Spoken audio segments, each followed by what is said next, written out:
Assalamualaikum warahmatullahi wabarakatuh. Kami dari kelompok 9, Sistem Informasi Manajemen. Kami akan mempresentasikan materi Sistem Informasi Keuangan. Kelompok 9 antara lain, 1. Saya Hasan Maulana Ibrahim, NIM 122. Saya Satya Aksa Sardiansyah, NIM 123. Saya Nurul Isniatun Nafiah, NIM 124. Saya Ananda Paravitasari, NIM 126. Saya Cindy Oktavania, NIM 127. Saya Adriel Pratama Hadi, NIM 1.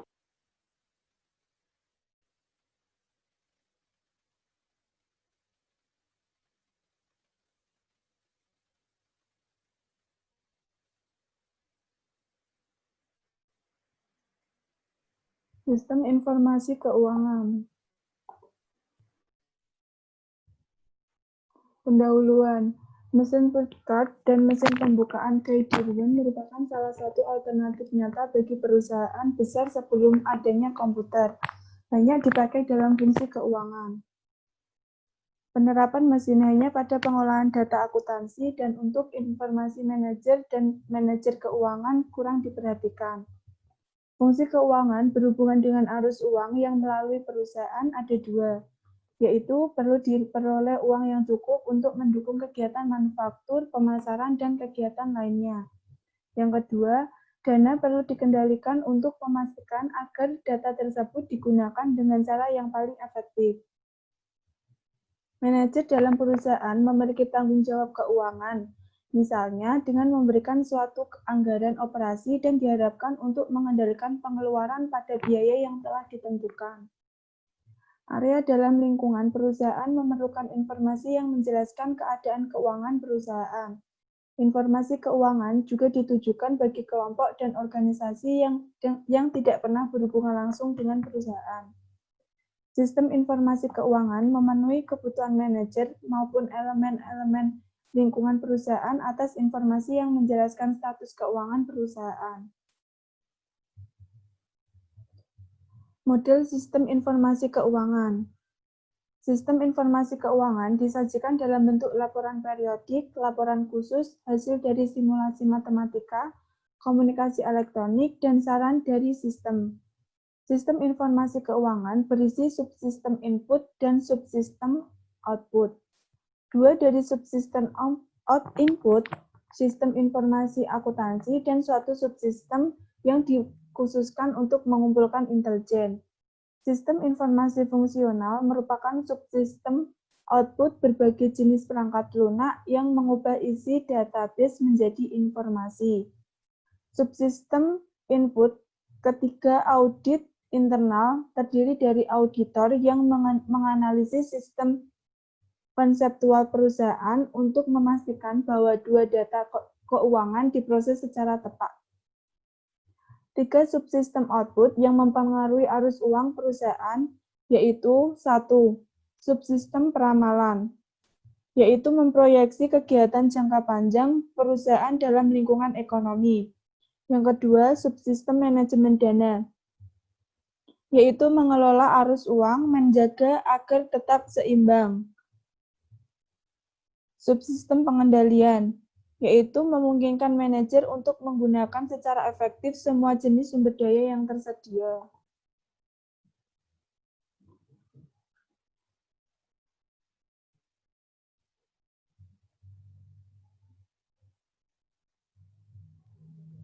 Perangkat lunak siap pakai, dikembangkan untuk area keuangan yang merupakan paket pengolahan data seperti gaji, persediaan, dan piutang.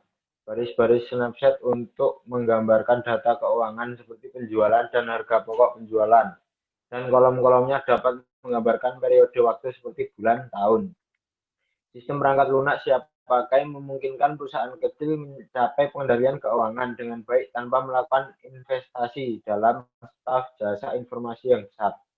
Sistem perangkat lunak siap pakai juga digunakan pada perusahaan besar yang sifatnya memudahkan pemakaian menjadi pendorong utama end user computing.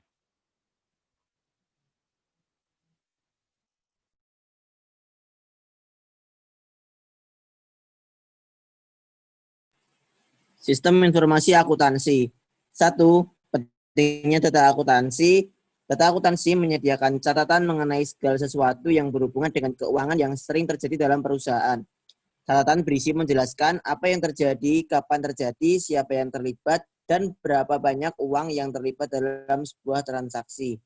Sistem informasi akuntansi merupakan satu-satunya komponen input yang terdapat pada seluruh sistem informasi fungsional. Sistem informasi akuntansi merupakan dasar dari subsistem informasi yang berorientasi pada CBIS.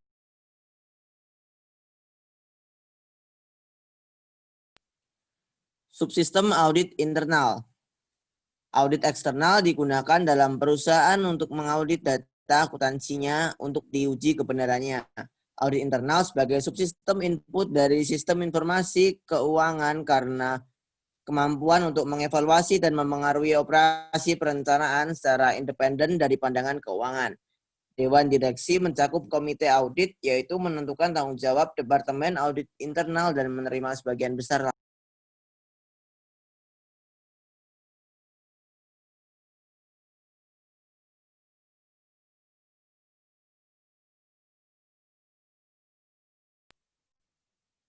Jenis-jenis kegiatan audit. A. Audit keuangan. Menguji akurasi catatan perusahaan dan merupakan jenis kegiatan yang dilakukan oleh auditor eksternal. B. Audit operasional. Menguji akurasi catatan tetapi untuk memeriksa efektivitas prosedur.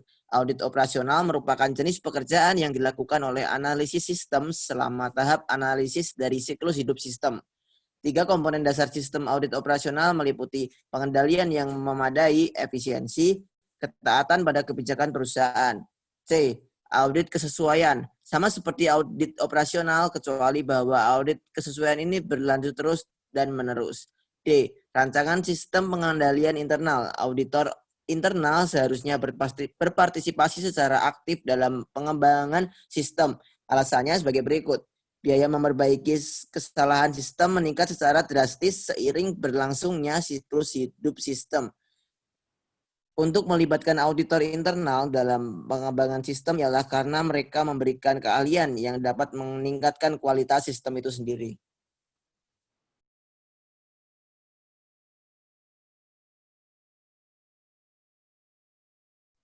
Sistem informasi akuntansi. Sistem informasi akuntansi merupakan satu-satunya komponen input yang terdapat pada seluruh sistem informasi fungsional.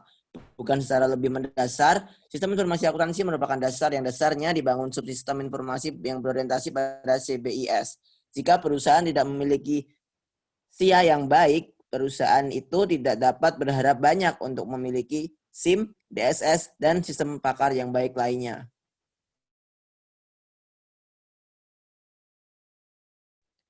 Subsistem audit keuangan. Subsistem audit internal ini bertujuan untuk memeriksa dengan melakukan audit terhadap kondisi keuangan perusahaan. Audit pada subsistem audit di sini adalah audit internal perusahaan saja, dilakukan oleh auditor internal perusahaan, bukan auditor dari luar perusahaan. Subsistem audit membantu perusahaan dalam mengontrol, mengawasi, dan mengevaluasi kinerja keuangan perusahaan. Audit memungkinkan adanya temuan penyimpangan dan penyelenggaraan dan pelanggaran yang mungkin terjadi pada operasional perusahaan, terutama yang berhubungan dengan alur keuangan. Audit internal bisa jadi adalah sistem pengendalian internal yang utama bagi perusahaan.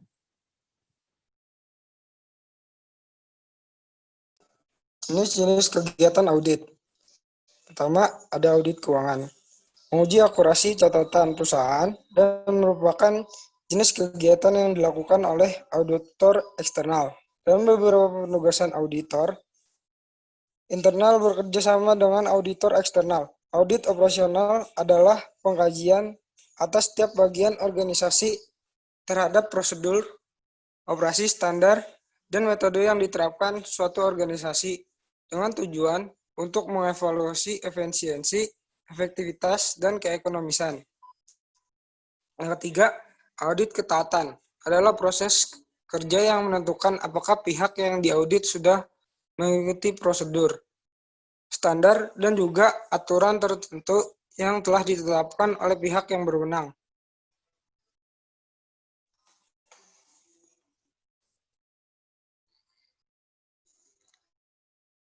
bagaimana manajer menggunakan informasi keuangan. Manajer di seluruh dunia perusahaan menggunakan anggaran sebagai mekanisme pengendalian. Laporan anggaran bulanan selama tahun fiskal memberitahukan manajer seberapa baik kinerja mereka dibandingkan dengan anggarannya. Manajer juga menggunakan rasio-rasio untuk membandingkan kinerja unitnya dengan standar yang telah ditetapkan perusahaan, industri, dan bisnis secara keseluruhan. Contoh penggunaan informasi keuangan. Yang pertama itu adalah laporan anggaran. Tujuannya adalah untuk memenuhi jumlah keseluruhan yang dianggarkan selama setahun. Nah, manajer itu bekerja untuk mencapai tujuan tersebut dengan cara melakukan monitoring terhadap laporan dan merespon varian yang melenceng. Yang kedua itu rasio penampilan. Selain untuk menyusun anggaran, sistem pengontrolan juga menghasilkan sejumlah rasio penampilan yang memungkinkan manajer pada semua tingkatan untuk membandingkan penampilan mereka dengan standar internal dan juga dengan standar industri dari perusahaan tersebut, serta mungkin dengan bisnis secara keseluruhan.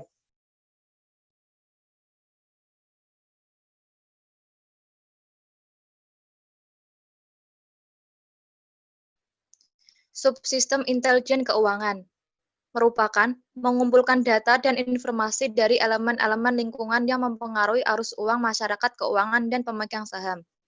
Subsistem intelijen keuangan berfungsi untuk mengontrol arus uang di seluruh perusahaan. Faktor-faktor yang mempengaruhi informasi arus uang antara lain informasi pemegang saham dan informasi masyarakat keuangan. Informasi pemegang saham, Departemen Hubungan Pemegang Saham biasanya ditempatkan dalam fungsi keuangan untuk memelihara hubungan komunikasi antara perusahaan dengan pemegang sahamnya. Pemegang saham juga menggunakan Departemen Hubungan Pemegang Saham sebagai alat untuk mengkomunikasikan keluhan, saran, ide, dan informasi lain ke perusahaan, baik langsung maupun berkesempatan menghadiri rapat tahunan pemegang saham. Yang kedua, informasi masyarakat keuangan. Kegiatan intelijen perusahaan yang paling berkembang mungkin kegiatan yang melibatkan masyarakat keuangan.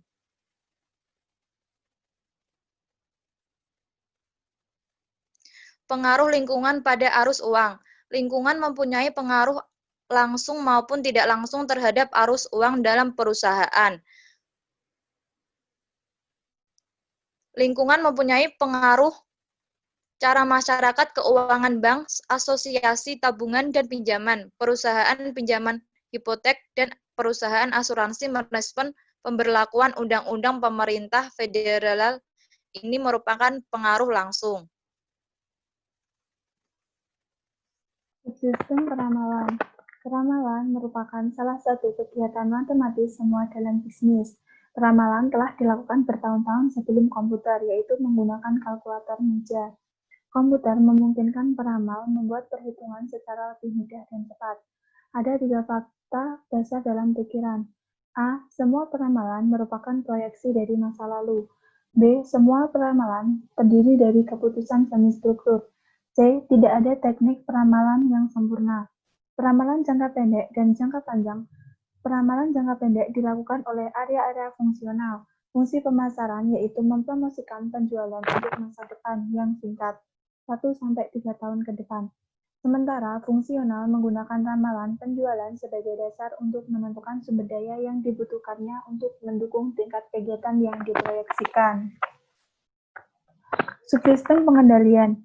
Manajer memiliki tujuan operasional yang harus dicapai seperti memproduksi atau menjual sejumlah atau senilai tertentu barang. Manajer diberikan suatu anggaran operasi, yaitu jumlah uang yang tersedia untuk digunakan dalam memenuhi tujuan operasional. Anggaran tersebut biasanya meliputi operasi untuk satu tahun fiskal atau tahun finansial.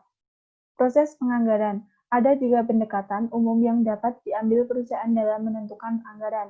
Yang pertama, pendekatan dari atas ke bawah, yaitu eksekutif perusahaan menentukan jumlah anggaran dan kemudian menekankan jumlah tertentu pada tingkat-tingkat yang lebih rendah. Yang kedua, pendekatan dari bawah ke atas. Proses anggaran dimulai pada tingkat organisasi terendah dan naik ke atas. Artinya bahwa orang di tingkat yang lebih rendah dan lebih dekat pada tindakan dan paling baik menentukan kebutuhan sumber dayanya. Yang ketiga, pendekatan partisipasi. Adapun langkah-langkah proses perumusan anggaran secara partisipasi, yaitu titik awalnya adalah ramalan penjualan disiapkan oleh pemasaran. Manajemen puncak memeriksa ramalan itu dan membuat penyesuaian berdasarkan evaluasi subjektif menekan dan ditambah sejumlah input lainnya. Data ramalan yang disetujui kemudian dimasukkan dalam model perencanaan sumber daya yang mengkonversikan tujuan penjualan ke dalam kebutuhan sumber daya bagi setiap area fungsional. Proyeksi dari model perencanaan sumber daya kemudian dievaluasi oleh manajer data setiap area fungsional. Manajemen puncak mengkombinasikan anggaran fungsional yang disetujui untuk mendapatkan anggaran operasional bagi perusahaan. Laporan anggaran. Laporan anggaran merupakan anggaran operasi untuk suatu unit seperti departemen atau divisi terdiri dari jumlah untuk pos-pos pengeluaran dasar, gaji, telepon, sewa, perlengkapan, dan lain-lain. Pos-pos biaya biasanya dialokasikan setiap bulan selama tahun fiskal disesuaikan dengan tingkat kegiatan yang berfluktuasi. Rasio kinerja. Rasio kinerja ada dua, yaitu rasio lancar dan rasio perputaran persediaan. Rasio lancar merupakan mengukur sampai seberapa suatu perusahaan satu unit organisasi dapat menutup hutang jangka pendeknya dengan aktiva yang mudah dikonversikan menjadi kas. Rasio lancar didapat dari aktiva jangka pendek dibagi dengan hutang jangka pendek. Rasio perputaran persediaan merupakan mengukur penjualan perusahaan dibandingkan dengan investasi persediaan. Rasio perputaran persediaan berasal dari harga pokok persediaan dibagi dengan nilai persediaan rata-rata. Sekian presentasi dari kelompok kami. Apabila ada kesalahan, mohon maaf. Wassalamualaikum warahmatullahi wabarakatuh.